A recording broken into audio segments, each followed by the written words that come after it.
네, 오늘도 말씀에 큰 은혜 받을 줄 믿습니다. 아멘. 우리 기대하는 마음으로 다시 한번 조금 더 볼륨을 올려서 아멘.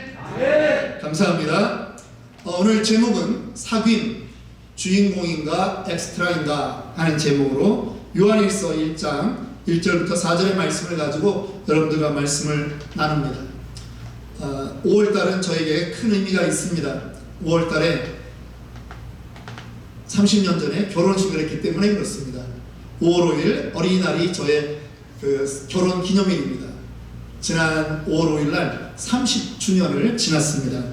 여러분, 저와 저의 아내 얼굴을 보면 좀 닮은 데가 있어 보이지 않습니까?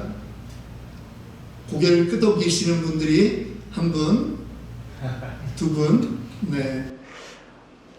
부부로 이렇게 살면요, 닮는다고 합니다, 여러분.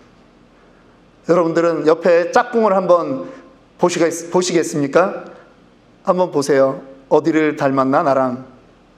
예. 이 연수가 길어지면 길어질수록 닮는 부위가 늘어간다고 합니다. 나중에는 습관까지 닮고요, 음식 먹는 것까지 다 닮아가더라고요. 우리 교회 성도님들은 잘 못 느끼실지 모르지만 제가 이 앞에서 여러분들을 보면 부부끼리 앉아있는 그 모습 가운데 닮은 부분, 얼굴에서도 닮은 부분이 상당히 많습니다. 그래서 서로 그 닮은 부분 때문에 끌렸던 게 아닐까, 그런 생각도 해봅니다. 그리고 참 이렇게 가족이라고 하는 것, 평생을 남남으로 살았는데 20대 혹은 30대에 결혼을 하면서 함께 살다 보니까 정말 닮는구나 하는 그런 생각을 해보게 됩니다. 저는 요즘 목회를 하면서 고민하는 게 있습니다. 부부가 서로 닮지 않습니까? 자식들을 보십시오. 자녀들도요, 부모를 딱 빼닮습니다. 당연하죠. 유전자를 물려받으니까 그렇습니다. 그런데 30년, 40년을 예수를 믿는데 나는 하나님을 얼마나 닮았을까라고 하는 생각이 저에게 고민이 되는 것입니다. 찬양합니다. 기도합니다. 말씀 읽습니다. 예배를 예전에는 드렸는데 이제는 예배를 인도도 합니다. 그러면 저에게 변화가 많이 있어야 되겠죠? 예, 물론 변화가 있습니다. 그런데도 아직 만족스럽지 않습니다. 분명히 우리는 신앙생활을 해오고 있는데요, 그리고 이 자리에 계신 분들 1, 2년 신앙생활 하신 것이 아니라고 저는 알고 있습니다. 그런데 여러분들은 과연 얼마나 하나님을 닮아가고 있습니까? 오늘 제가 여러분들에게 질문하고 싶은 것이 바로 그것입니다. 사람도 사람을 닮아가는데 우리가 그렇게 기도하고 찬양하고 예배를 드리는 것을 수십 년 반복하면서 여러분들은 하나님과 얼마나 닮아가냐라고 하는 것입니다. 다른 말로 한번 표현해 보겠습니다. 여러분들의 믿음은 성장하고 있습니까?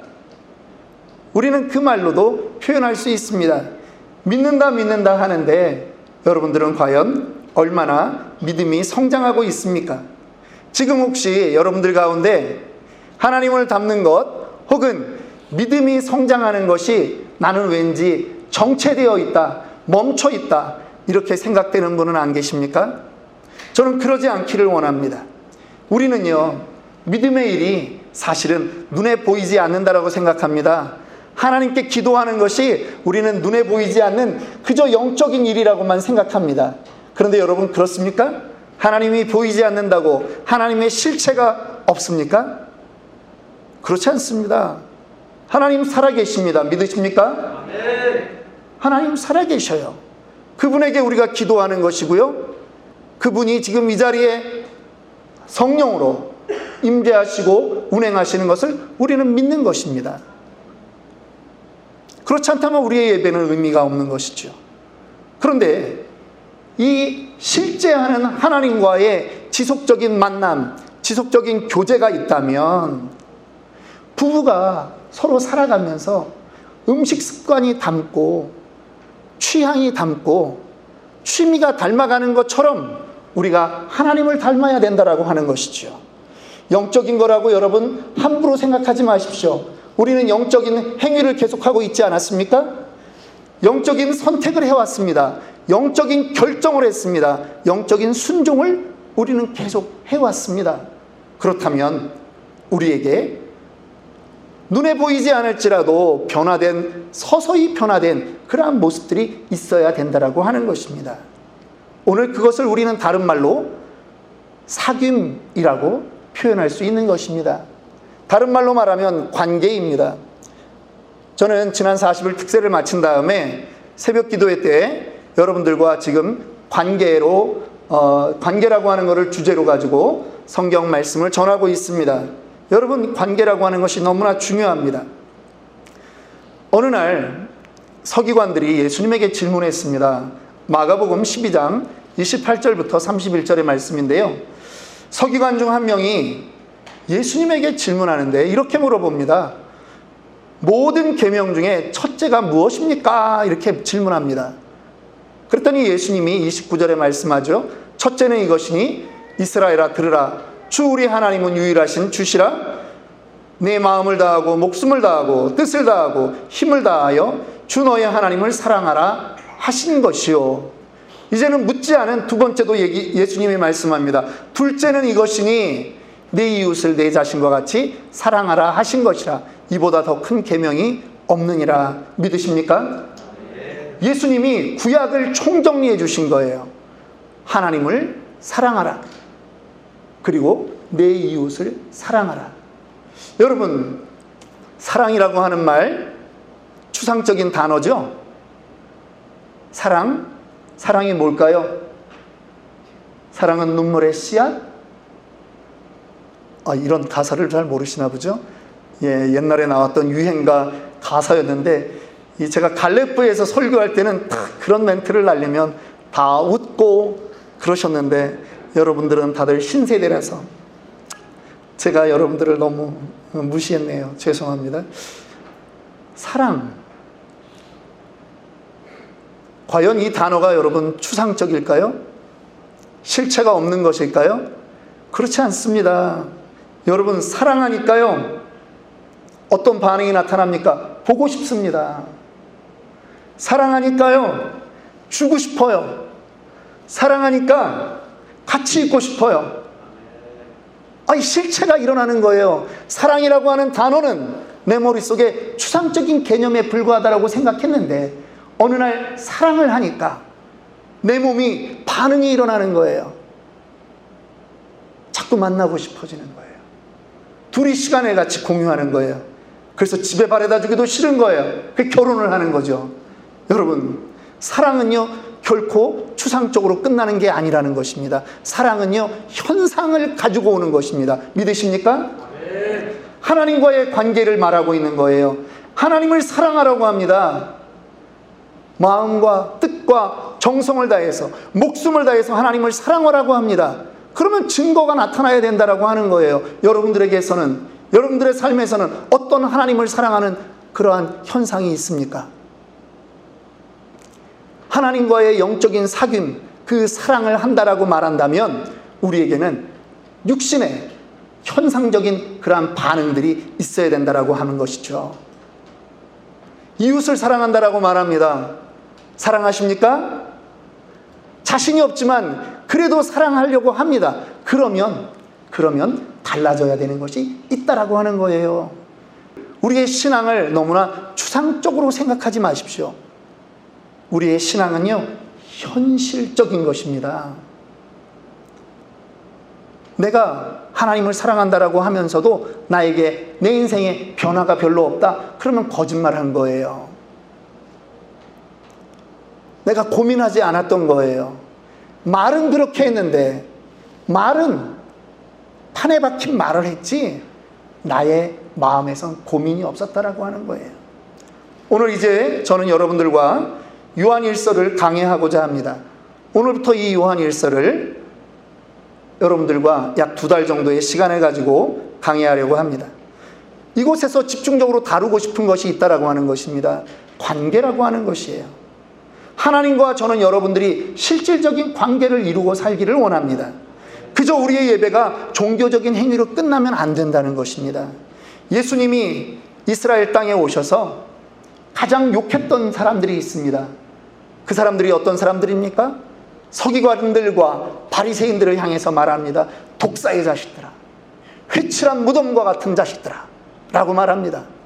예수님이 그들에게 분노했습니다. 그런데요, 그들의 직업은요, 율법을 삶으로 살고 있는 사람들이에요. 그런데 예수님은 그들을 향해서 야단을 치셨던 것입니다. 왜 그랬을까요? 그들에게는 변화가 없었기 때문이에요. 율법을, 자기네들은 암송한다, 날마다 율법대로 산다라고 하는데, 정말 섬겨야 되는 그 하나님은 죽은 하나님으로 만들어버렸다고 하는 것이죠. 하나님에게 민감하지 않은 거죠. 하나님에게는 둔감하고 나는 내 방식대로만 가겠다라고 하는 것이 그들의 태도였다라고 하는 것입니다. 저는 여러분들이 이 요한 1서를 함께 배워나가면서 변화가 일어나기를 기대합니다. 어떠한 변화를 기대하겠습니까? 하나님과 더욱더 친밀해지기를 주님의 이름으로 축원합니다. 여러분, 지금까지 예배가 여러분들에게 익숙해졌습니까? 그러면 여러분, 이번에는 좀 달라지기를 원합니다. 좀 더 예배가 나에게 다가오는 예배, 찬양 한 구절 한 구절이 나의 마음으로 부르는 그 찬양, 설교 한 대목 한 대목이 내가 정신을 바짝 차리고 하나님, 저 말씀이 나의 삶에서 워킹하기를 원합니다, 이렇게 고백하며 듣기를 원한다라고 하는 것입니다. 우리 요한 1, 2, 3서는요, 사도 요한이 쓴 편지 글입니다. 사도 요한은 우리가 잘 알듯이 요한복음을 썼습니다. 제자들 가운데 유일하게 죽임을 당하지 않고 90세가 넘도록 그렇게 살았던 예수님의 제자입니다. 특별히 본인도 이야기합니다. 주님이 사랑하신 제자라고 말합니다. 주님과의 그 교제가 아주 진했던 그러한 제자였죠. 어디를 가도 예수님이 데리고 다니셨습니다. 베드로, 야고보, 요한, 이 세 명을 늘 데리고 다녔습니다. 최후의 만찬을 먹을 때도 요한은 예수님 옆에 그렇게 있었습니다. 예수님의 심장 소리가 들릴 정도로 가까운 거리에 요한은 그렇게 있었습니다. 그러면서 요한이 요한복음을 썼을 때 목적이 있었죠. 요한복음 20장 31절에 한 구절로 딱 왜 이 요한복음을 나는 썼는가, 그것을 요한은 말하고 있습니다. 오직 이것을 기록함은 너희로 예수께서 누구라고요? 하나님의 아들 그리스도이심, 이것을 믿게 하려 함이다. 또 하나, 너희로 믿고 그 이름을 힘입어 생명을 얻게, 영원한 생명을 얻게 하는 것이 이 요한복음 전체에 쓴 목적이다라고 하는 것입니다. 여러분, 요한복음 읽어보셨습니까? 읽어보셨죠? 예, 요한복음에는요, 이 감동이 구구절절 흘러 있습니다. 한번 도전하십시오. 그리고 지난번에 제가 요한복음을 약 55회에 걸쳐서 유튜브 새벽 예배에 녹화해 놓은 것이 있습니다. 여러분 함께 들으시면 도움이 될 거라고 믿습니다. 그런데 이 사도 요한이 이번에는 90이 넘은 나이에 요한복음을 완성하고, 그러니까 이 요한복음은 뭐죠? 안 믿는 사람에게 예수님을 소개하는 책이죠. 그런데 이제는 요한 1, 2, 3서를 쓰는데 요한 1서는 왜 썼느냐? 예수를 믿는 사람들에게 하나님과 온전한 사귐이 있게 하기 위해서 썼다라고 말하는 것입니다. 구원받은 자들이 하나님과 온전한 관계, 온전한 사귐, 온전한 교제가 있도록 하려고 하는 것입니다. 그래서 이 요한 1서에 중심 단어 몇 가지가 있는데, 예를 들면 생명, 빛, 사랑, 이러한 말과 함께 사귐이라고 하는 단어가 중심 단어인 것입니다. 오늘 저는 여러분과 세 가지로 이 사귐에 대한 부분을 좀 보겠습니다. 첫 번째입니다. 왜 사귐을 먼저 이야기해야 되는가 하는 것입니다. 우리의 상태를 보자라고 하는 것이죠. 우리는 온전한 사귐이 깨어진 그러한 존재라고 하는 것입니다. 여러분, 어제도 우리는 뉴스를 통해서 보았습니다. 보스턴에서 마켓에서 총기 난사를 했습니다. 10명이 죽었습니다. 그런데 이 총기 난사했던 이 젊은 친구들이요, 그거를 이미 온라인으로 실시간 중계를 하면서 총기를 쏘았다라고 하는 이 놀라운 사실이 우리를 놀라게 하지 않습니까? 그들에게 생명의 소중함이 없어진 것입니다. 자기는 주인공이에요. 그런데 지금 그 마켓 안에 있는 어떤 사람은 죽어도 괜찮은 사람이라고 하는 것이죠. 엑스트라인 거예요. 나는 주체이고 상대방들은 전부 다 객체라고 하는 것입니다. 그런데 하나님이 우리를 그렇게 만드셨나요? 아닙니다. 하나님은요, 우리를 존중받는 존재로 만드셨어요. 우리에게 하나님이 생기를 불어넣어서 만드셨다라고 하는 것입니다. 천사보다도 존귀하게 만든 것이 사람이라고 하는 것입니다. 그래서 심지어는 아담이 선악과를 먹을 때조차도 그에게는 자유가 있었다라고 하는 것입니다. 예수를 처음 믿는 분들이 늘 질문합니다. 아니, 하나님 왜 죄 지을 걸 뻔히 알면서 선악과를 만들어놔서 죄 짓게 하느냐? 여러분, 그거 모르셔서 하는 얘기예요. 하나님이 아담에게, 사람에게 주신 권리는 죄를 지을 수 있는 그 자유함까지 온전히 허락하셨다라고 하는 것입니다. 여러분들이 지금 이 자리에 누군가의 전화를 받고 나와서 드리고 싶지 않은 예배를 드린다라고 하면 하나님이 기뻐 받으시지 않는 거예요. 하나님이 원하는 예배, 그 예배는 어떤 예배인가? 여러분들이 자발적으로, 내가 오늘도 신호밸리 아름다운 교회에 가서 내가 하나님께 예배해야지. 성도들과 함께 만나서 성도의 교제를 해야지. 그러한 자원하는 마음으로 이 자리에 나왔기를 원하는 것입니다. 하나님이 받으시는 예배는 바로 그러한 예배라고 하는 것입니다. 하나님은 우리에게 자원하는 마음을 주셨어요. 자유를 주셨어요. 인격을 주셨어요. 하나님은 여러분들이 죄 앞에 갔을 때조차도 하나님은 그 죄악을 선택할 권리를 주신 거예요. 여러분들을 로봇으로 만들지 않았다라고 하는 것입니다. 이것이 은혜인 줄 믿으시기 바랍니다. 하나님은 여러분들을 종으로 만들지 않았습니다. 요한복음 15장 15절에는 이렇게 주님이 말씀하십니다. 이제는 너희를 종이라 하지 아니하리니 종은 주인이 하는 것을 알지 못함이라. 너희를 친구라 하였노니. 여러분, 우리가 예수님의 친구 믿으십니까? 네. 여러분, 우리는요 종이 아니에요. 우리는요 예수님의 친구예요. 하나님의 친구입니다.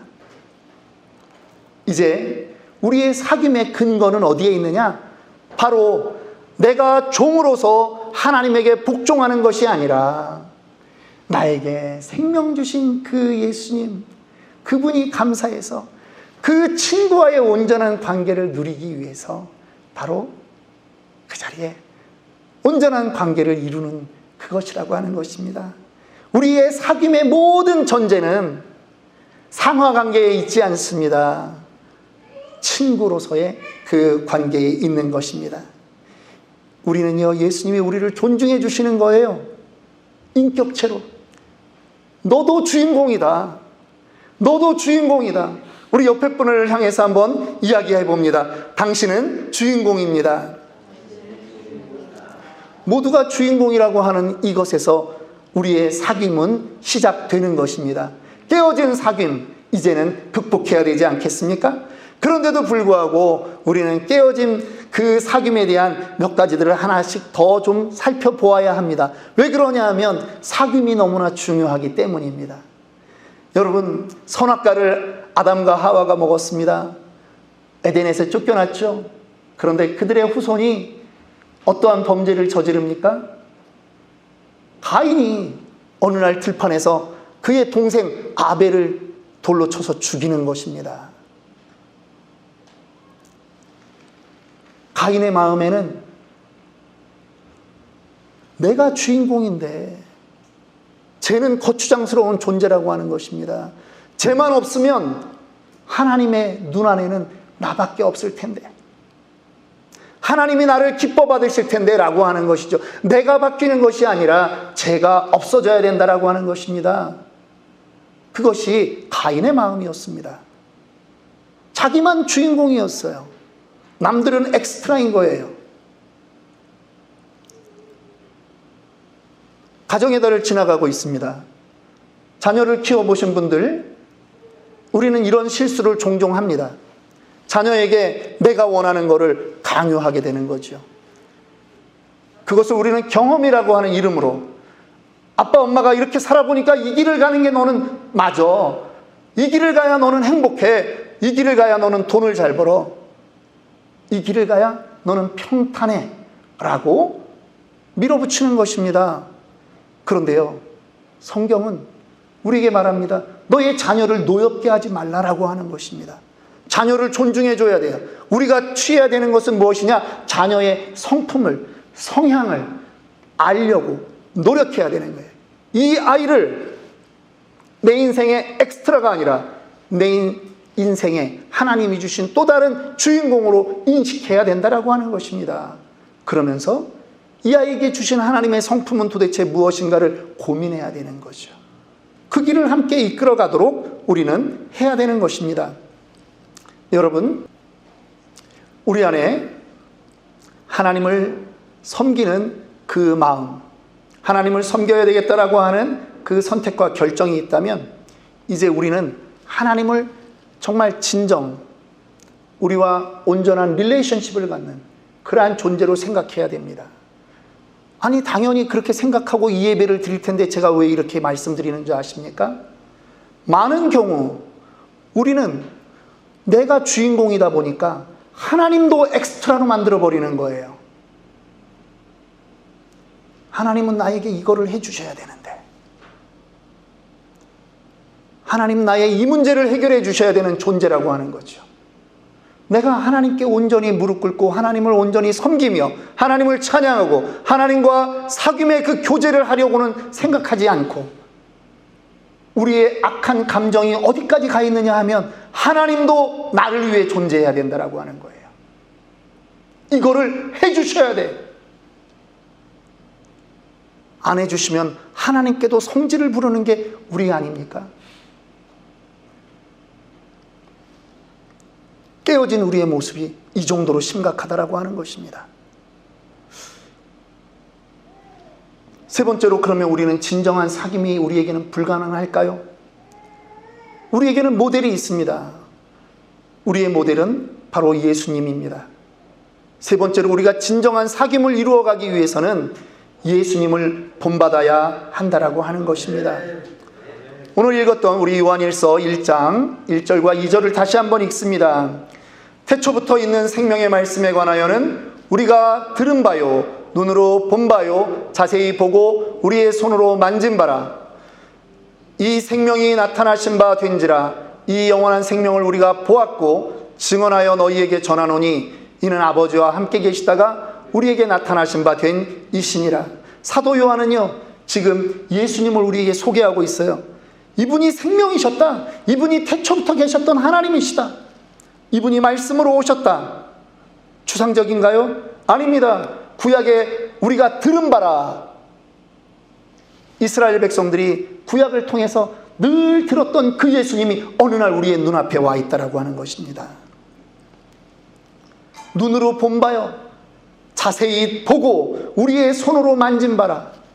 여러분, 요한은 예수님을 정말 예수님 옆에서 지켜봤던 제자였습니다. 그는 충분히 이렇게 말할 수 있었습니다. 예수님을 만지고 누리고 호흡하고 했던 분이라고 하는 것이죠. 사귐은요, 상호 관계에 있는 것입니다. 그 주님이 우리에게 왔기에 우리의 온전한 사귐이 가능한 것이라고 하는 것입니다. 주님이 그런데 이 땅에 오신 것은 쉬운 일이 아닙니다. 성부, 성자, 성령 삼위일체 하나님으로 계셨습니다. 그런데 그분이 그 하나님들과 동등됨을 취할 것을 여기지 아니하시고 자기를 비워 이 땅에 종의 형체로 오셨습니다. 빌립보서 2장 5절 8절 말씀 우리 한번 보겠습니다. 너희 안에 이 마음을 품으라. 곧 그리스도 예수의 마음이니 그는 근본 하나님의 본체시나 하나님과 동등됨을 취할 것으로 여기지 아니하시고. 7절 말씀입니다. 오히려 자기를 비워 종의 형체를 가지사 사람들과 같이 되셨고 사람의 모양으로 나타나사 자기를 낮추시고 어디까지요? 죽기까지 복종하셨으니 곧 십자가에 죽으심이라. 예수님이 하나님이신데 그 하늘 보좌 내려놓고 이 땅에 여인의 몸을 빌어 육신으로 이 땅에 오셨다라고 하는 것입니다. 스스로 선택했다라고 하는 것입니다. 이 땅에 오셔서도 예수님은 자기가 주인공이 될 수 있는데도 불구하고 주인공이 되기를 원치 않으셨던 거예요. 생명을 살리기 위해서 사람들에게 붙들려 가지고 채찍을 맞고 십자가에 달려 죽는 엑스트라가 되는 것입니다. 예수님이 누구에게 온전히 대접을 받지 못했습니다. 예수님은 스스로 주체이기를 포기하고 주인공이기를 포기하고 엑스트라가 된 것입니다. 사람들에게 버림받는 존재가 되기를 원하셨던 것입니다. 그러므로 십자가에서 흘린 그 보혈피로 우리가 이제 나음을 얻게 된 것을 믿으시기 바랍니다.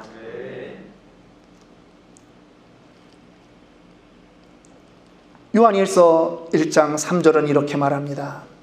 우리가 보고 들은 바를 너희에게도 전함은 너희로 우리와 사귐이 있게 함이니 우리의 사귐은 아버지와 그의 아들 예수 그리스도와 더불어 누림이라.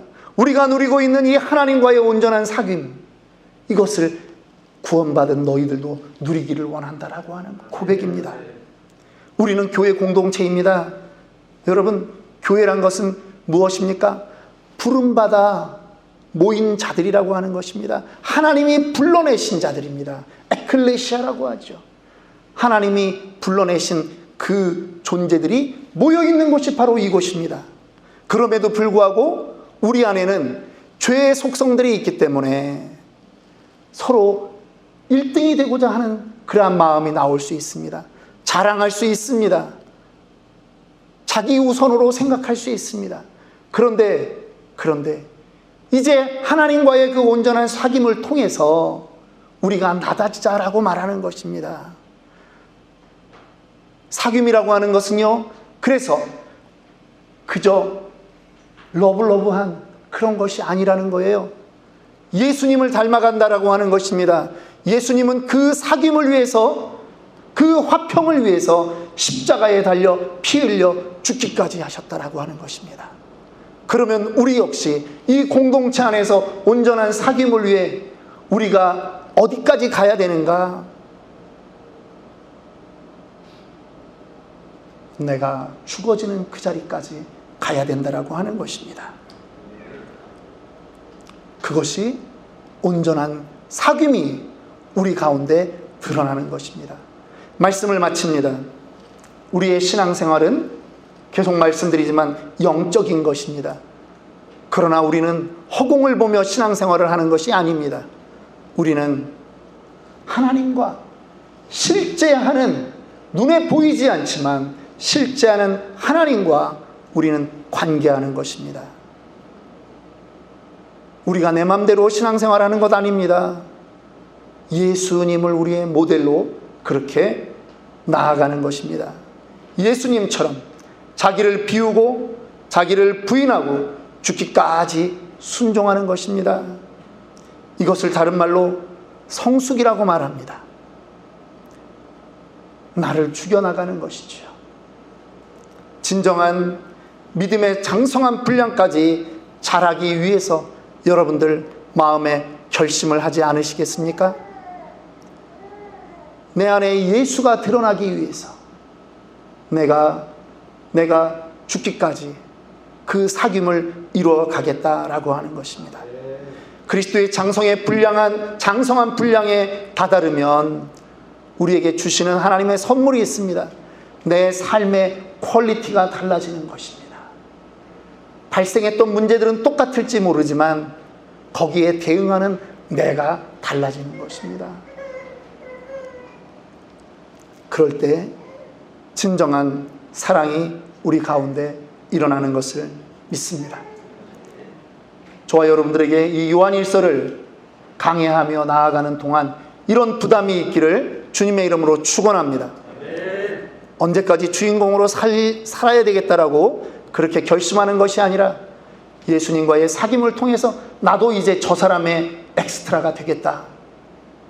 기꺼이 스스로 원해서 상대방의 엑스트라로 그렇게 자리매김하는 저와 여러분들이 되기를 주님의 이름으로 축원합니다. 기도하겠습니다.